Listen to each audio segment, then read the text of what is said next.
Кандайсыздар, сиздер менен Мерим Нурдинова. Бул видеодо биздин наставниктерибиз болгон национальный директор Дарья Батырханованын подсознаниянын күчү деген сабакты көрөбүз. Ошол сабактын эң кызыктуу, эң каймак жерлерин сиздерге видео кылып даярдап берип койдум. Толук видеону сиздер Brilliant командасы деген официалдуу каналдан көрө аласыздар. Ал эми бул видеодо подсознаниянын күчү менен кантип ийгиликке жетсе болот деген практиктен көрүп, үйрөнүп алыңыздар. Бул мына жерде сознание. Сознание бул үстүңкү кабаты. Бул подсознание. Подсознание бул терең, уже bundan да чоң да, вот чексиз да бул нерсечи.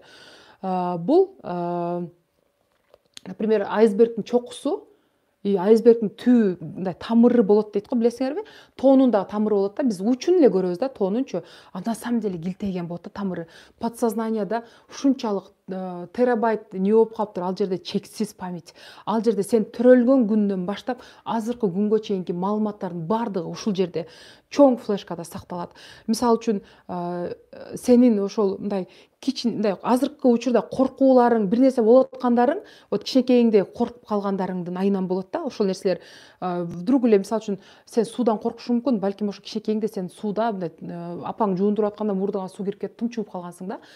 Ал кичинекейиңде болгону менен бирок подсознанияда записьте калган ал нерсечи. Ошол нерсе мындай вдруг мындай болуп чыгып кала берет да. Бизге получается мына сознание, чтобы красный кылып коеюнчу силерге, чтобы понятно болушуна. Мындай кылып көрсөтөйүн. Подсознание мына жерде даже мен чийип деле көрсөтүп берсем болот эле, мындай эле түшүндүрүп бере берейин. Бизге сырттан ар түрдүү маалыматтар келет. Биз ар түрдүү маалыматтарды алабыз.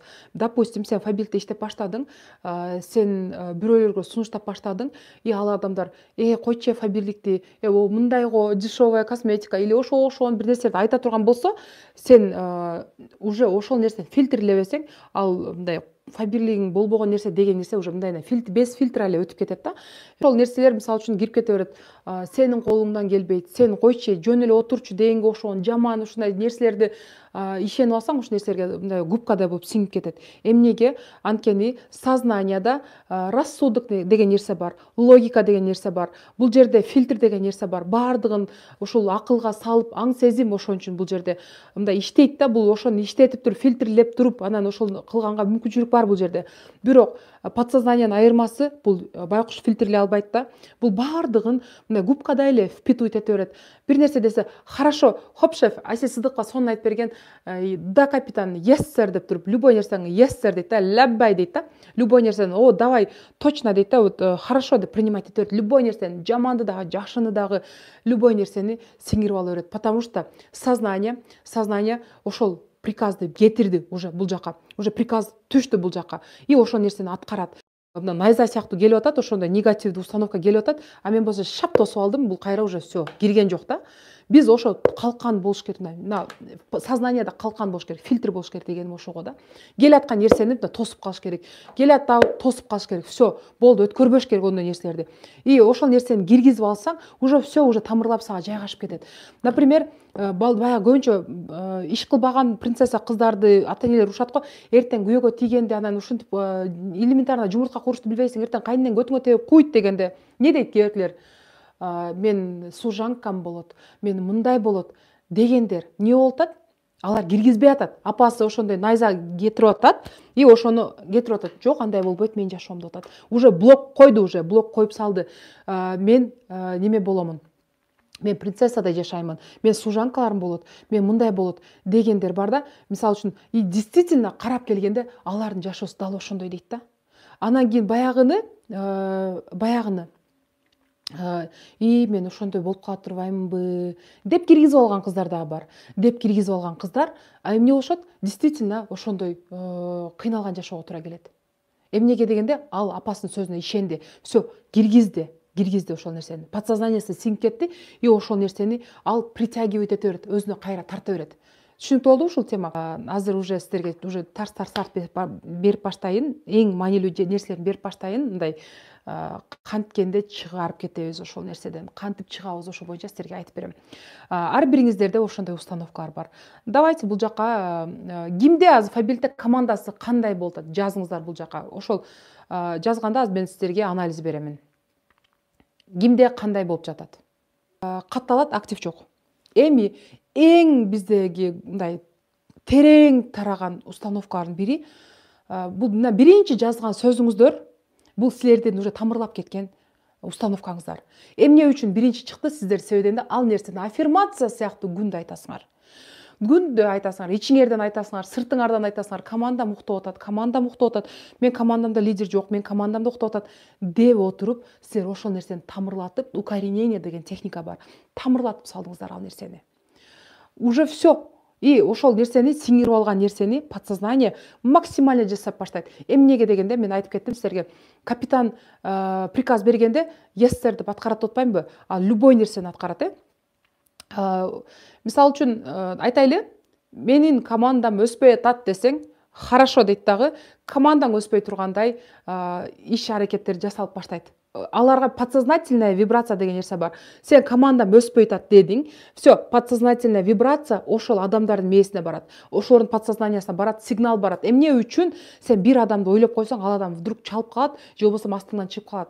Эмнеге дегенде, подсознательная вибрация кетти ошол адамга. Ал дагы вдруг сен эстеп кетти дагы, и сага чалды, и жазып калды. Вот, ошого сен дагы мен өз командам өспөй атат деген сигнал кетти. Мен эмне үчүн директорларды өстүрө албай атам деген сайын мен билинбеген абалда менде ал аффирмацияга айланып кеткен экен. И ошол нерсе кадимкидей ошолорго сезилген да. Мен установкамды алмаштыргандан кийин азыр вот уже жаңы директорлор өскөнү калды, чыкканы калды да, мына азыр уже прямо квантовый скачок болгону калды. Эмнеге дегенде, алар да башкача иштеп башташты. Уже өзүнчө эле команда чоңоюп, резко мына көтөрүлүп башташты. И ошол силерде уктап атат, мынтып атат деген нерселериңер силерде уже сиңип калган нерсе болгондуктан, бул тамырлап кеткен нерсе болгондуктан, ушул нерсени биз азыр кантип чыгарышты сиздерге үйрөтөмүн.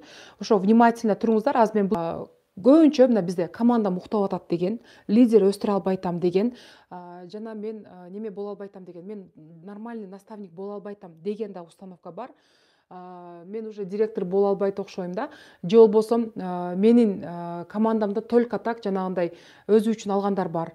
Менин командамда мен иштесем гана иштейт, иштебесем иштебейт деген сыяктуу. Мен сага созвондо күндө ошол установкалар менен иштеп атабыз да. Тынбастан жаңы установкалар чыгып атат да, мындай ар бириненчи. И ошо тамырынан жок кылгандан кийин гана ошол адамдын иши жүрүш баштап атат да. И мен ошого ар ким менен жеке иштешип отура бербесем, мен азыр бул жака эле общий берип коеюн деп атам ушул техниканы.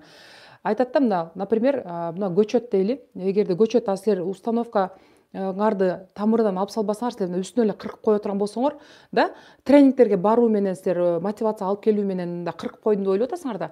Кайрадан кыркып койсоңор да тамыр бар болгон үчүн жаңы көчөт чыга берет да. Биз эмне кылышыбыз керек? Тамырынан жулуп салышыбыз керек ал нерсени. Тамырынан кантип жулабыз? Бизге мындан карагыла, эң жакшы жардамчы бул визуализация, аффирмация. Ушул эки нерсени биз аябай колдонушубуз керек болот. Бирок эмне үчүн кээде аффирмация иштебейт деген дагы суроо бар да. Бизде баягы стандартный аффирмациялар бар. Мен директор болом деген аффирмациялар бар. Мен миллионермин деген аффирмациялар бар. Эмне үчүн алар иштебейт? Анткени бизде внутренний конфликт болот. Сен ошол нерсени айтып атасың, бирок өзүң ишенбей атасың да. Внутренний конфликт болгондуктан уже автоматически ал немени аффирмацияң кирбейт уже. Вообще иштебейт да ал аффирмация. Сен өзүң мотивде жүрөсүң дагы, мен мына максат жазганда мен Lexus 600 алам дедиңиздер. Сизде хотя бы фит ала элексиздер. И естественно сен ишенбейсиң кантип болушуна. Элдер жазып атат го деп жазып койдуң. Ал нерсе болбойт. Уже бул жерде внутренний конфликт болду. Ошо внутренний конфликт болбош үчүн ар бир аффирмация өзүңө жараша жана индивидуальный болуш керек. Өзүңө ылайыктуу болуш керек. Өзүңө ошол азыр мына жерде ар бириңер өзүңөргө аффирмация жазасыңар. Бүгүндөн баштап өзүңүн ситуацияңа карата жазасың. И биз аффирмация ошол установкаларды аларда, сени допустим командам өспөй атат деген установкаң бар. Эми эмне кылабыз? Биз сонун 3 волшебный шаг бар. 3 волшебный кадам бар, ошону жасайбыз. Бизде айтып атпаймынбы, жанагы подсознанияга кирет деп атам. Жанагы сознание фильтр болуп кирет. Бирок ошол фильтр көбүндө иштебеш да мүмкүн да, иштете албашы мүмкүн да. И ошол учурда кандай кылабыз? Медитация. Медитация бул мындай өтө коркунучтуу нерсе эмес. Мисалы үчүн Самара Кеңешова сонун медитациялар жасайт, билесиздер. Мен мисалы үчүн мурда медитация деген нерсеге мындай мен жакын жолотпочумун, ал темага кирбөчүмүн да вообще. Медитация дегенде баягы сен мындай шаманический бир нерсе жасабайсың, просто өзүңдү успокаивать этесиң, спокойный состоянияга. Ошол состоянияга түшүш үчүн эмне кыласың? Биринчи глубокий вдох выдох дейт го, бирок ага чейин физический состоянияңды, кол бутуңду баардык ошол нерселерди успокаивать этесиң. Тынч, спокойно отурасың. И ошо тынч отурганда мынтип глубокий вдох выдох кылып атып, мээңдеги шумду отключение кыласың да. И ошол отключение кылганда андан кийин гана жанагы подсознанияга доступ ачылат. Баягыларды пол сознанияны притуплять эткениңде подсознанияга доступ ачылат. Ошон үчүн дагы жанагындай аффирмацияларды уктап атканда деле ошондой коюп кое турган болсоң, ошол нерсе подсознанияңа сиңе берет да, потому что сознание уже уктап аткан болот ал кезде. Жандай наушник угуп Айсел Сыдыкованын сонун баягындай аффирмация денег бар го, ошого окшогондорду коюп жатсаңар, ал подсознанияңарга ого берет и кире берет. Ушул состоянияда аффирмация айтышыңар керек болот. Жөн эле мындан шыпылдап басып жүрүп деле, мисалы үчүн айткан учурда дагы сен сознанияңда мисалы башка нерсени ойлоп турган болсоң, подсознанияга доступ жок болуп калат да. И дремотное состояние деп коет. Сен уйкуга кетип аткан маалда, ошондо сен сознанияң, мээң уже отключенияга кетип аткан болот да, уже мээң жакшы иштебей баштайт, уже чарчаганда мээң иштебей калат го. Уже уйкусурап кетип атканда дагы подсознанияга доступ жакшы ачылат. Андан кийин эртең менен ойгонуп атканда, жанагы пробуждение учурунда ойгонуп атканда дагы сен мээң пока ишке кире элек болот да. Мындай зорго мындай неме болсоң, мындай көзүң ачып ача албай аткан кезде дагы, ошол кезде дагы визуализация, аффирмацияны ошол кезде айтып калсаң, сразу кирип кетет подсознанияга. Ошол нерсе сиңет. И биз ошол состоянияга келгенибизде гана ошол экинчи кадамга даяр болот экенбиз. Экинчи кадам бул бизде аффирмация айтуу. Аффирмация айтууда мен бай болоюн, миллионер болоюн эмес, кыздар. Например, эме болгон болсом, мындай чоң акчага кенен жашагың келсе, мындай баардык нерседен сонун болгуң келсе, мисалы үчүн молчулук, изобилие дегенге, эгерде сенде конфликт боло берсе, внутренний конфликт боло берсе, сен анда ошо конфликт кылбай турган нерсени айтыш керек болот да.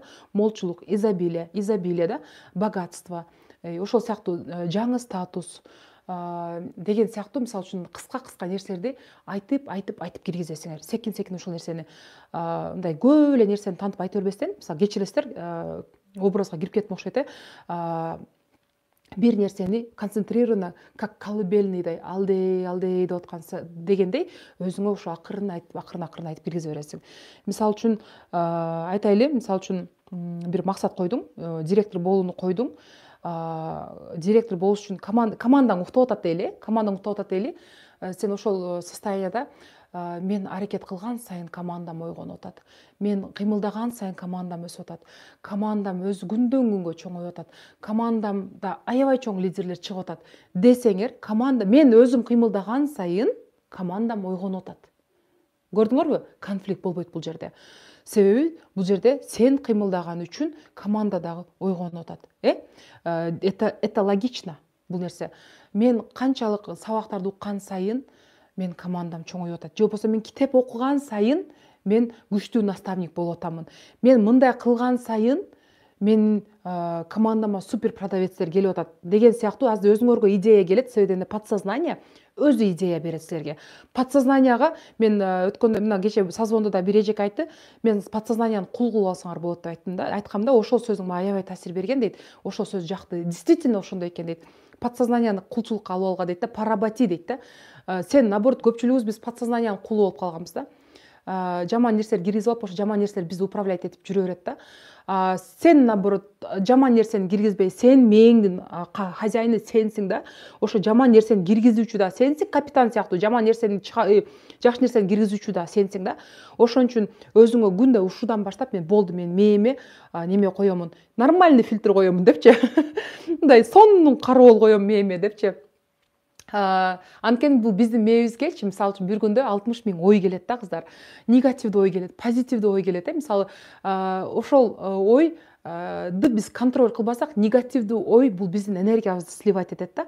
А позитивдүү ой бул биздин энергиябызды күчөтөт, бизди идейный кылат. Бул ушунчалык сонунда мындай аябай сонун нерсе да. Булчу мындай продуктивный болуп каласың да. Баарыңыздарга продуктивдүү болуп алууңуздарды каалаймын.